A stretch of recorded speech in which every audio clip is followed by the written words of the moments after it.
बिस्मिल्लाहिर्रहमानिर्रहीम। दोस्तों, मैं हूं आपका दोस्त आके पंजम। इस टाइम मैं मौजूद हूं दीवान शरीफ सोसाइटी में, जो कि चक्री इंटरचेंज के बिल्कुल 5 मिनट की मसाफत पे है। ब्लू वर्ल्ड सिटी और कैपिटल स्मार्ट सिटी इसके बिल्कुल, ब्लू वर्ल्ड सिटी तो इसके बिल्कुल साथ लग रही है। यहाँ से तकरीबन 4 से 5 मिनट का सफ़र है और कैपिटल स्मार्ट सिटी इसके बिल्कुल अपोजिट है। 5 मरले का प्लाट इस टाइम जो है यहाँ पे आपको 8 लाख रुपए का मिलता है और 10 मरले का प्लाट आप कह लें 16 लाख रुपए का। यहाँ मेरे पीछे आप देख रहे हैं कंस्ट्रक्शन, इन्होंने काम वगैरह किया था, ब्लेड वगैरह किया है, जगह सीधी कर रहे थे, लेकिन अभी सोसाइटी को 1 महीने के अंदर अंदर मिलने जा रहा है एनओसी।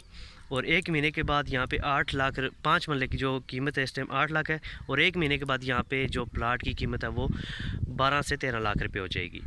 तो जो हुकूमत है वो सोसाइटी को अपना नक्शा देगी, अपने नक्शे के मुताबिक फिर सोसाइटी ने उसके बाद यहाँ पे काम करना है। फ़िलहाल काम लगा हुआ था, सोसाइटी ने रोक दिया क्योंकि 1 महीने के अंदर सोसाइटी को एनओसी मिलने जा रही है।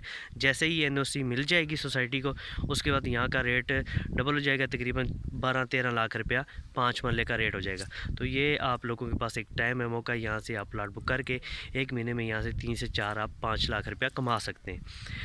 बुकिंग का तरीकाकार ये है कि 5 मरले की जो प्लाट की आप बुकिंग करते हैं 50,000 से बुकिंग है, और माहाना 10,000 रुपये इसकी किस्त है, जो कि 68 मंथ तक आपको किस्त पे करनी पड़ेगी। और फाइल पे आपको प्लाट, मैप पे आपको प्लाट जो है बता दिया जाएगा, ये आपकी जगह है, ये आपका प्लाट है। जैसी आपकी किस्तें पूरी हो जाती हैं और उस पर आपको सोसाइटी रजिस्ट्री और इंतकाल भी दे देती है।